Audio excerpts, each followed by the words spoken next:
Puji Tuhan, selamat pagi. Tuhan Yesus baik. Baik kemarin, sekarang, atau selama-lamanya. Puji Tuhan, hari ini mengucap syukur kepada Tuhan kita boleh dipertemukan kembali di udara. Sebelum kita memasuki hari yang baru, kita akan sama-sama kembali untuk merenungkan firman Tuhan. Sebelum kita merenungkan firman Tuhan, bersehati kita akan berdoa. Bapa di dalam surga, selamat pagi. Terima kasih Tuhan untuk penyertaan Tuhan sepanjang malam menjaga, menyertai, melindungi.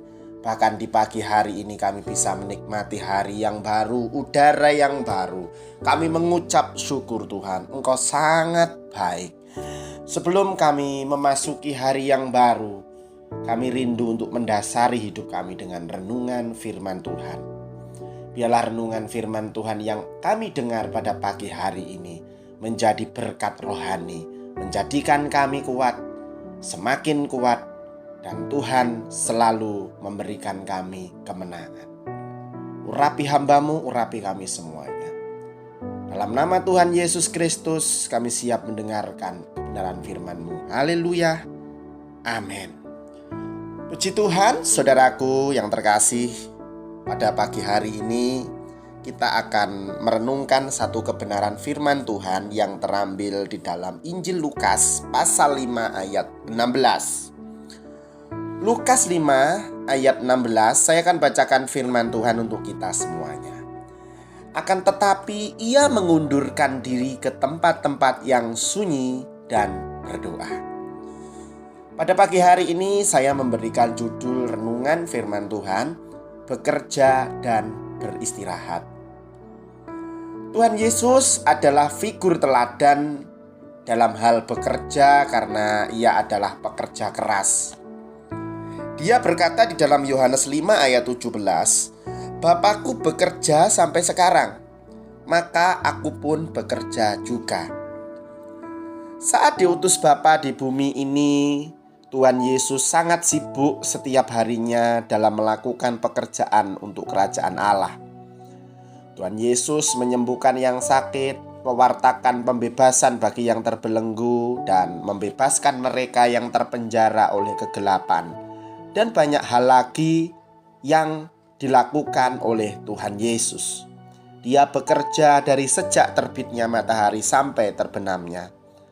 Tertulis di dalam Lukas 4 ayat 40, ketika matahari terbenam, semua orang membawa kepadanya orang-orang sakitnya yang menderita bermacam-macam penyakit. Ia pun meletakkan tangannya atas mereka masing-masing dan menyembuhkan mereka.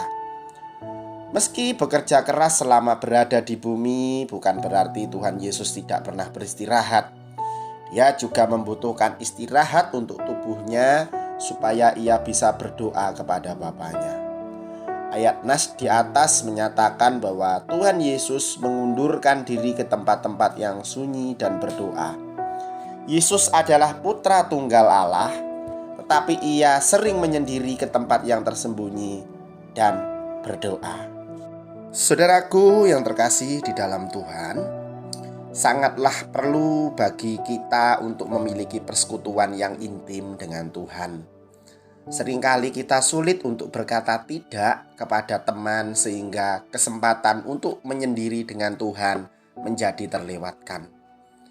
Terkadang pula kita terlalu sibuk menyibukkan diri dengan padatnya jadwal pelayanan sampai-sampai kita tidak dapat waktu untuk beristirahat demi menjaga kesehatan kita, baik itu secara spiritual maupun secara fisik. Seringkali hal beristirahat ini kita abaikan, padahal istirahat adalah hal penting bagi kita agar tetap menjadi kuat dan bugar. Lalu bagaimana Tuhan Yesus menyelesaikan semua tugas diberikan Bapa kepadanya?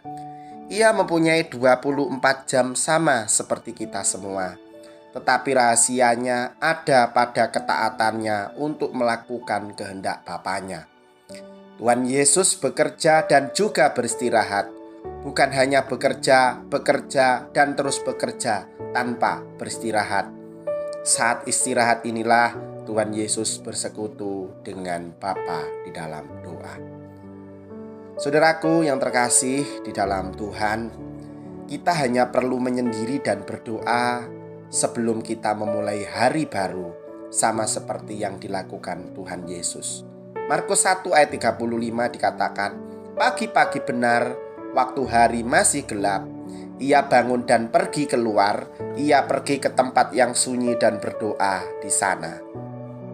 Adalah lebih baik kita memulai hari yang baru bersama dengan Tuhan dan Roh Kudus terlebih dulu. Saat ini banyak orang Kristen yang memulai hari barunya dengan tergesa-gesa tanpa berdoa, karena mereka dikejar-kejar oleh target dan pekerjaannya, sehingga Tuhan pun diabaikannya. Pada pagi hari ini, kita boleh ambil bagian untuk berdoa terlebih dahulu.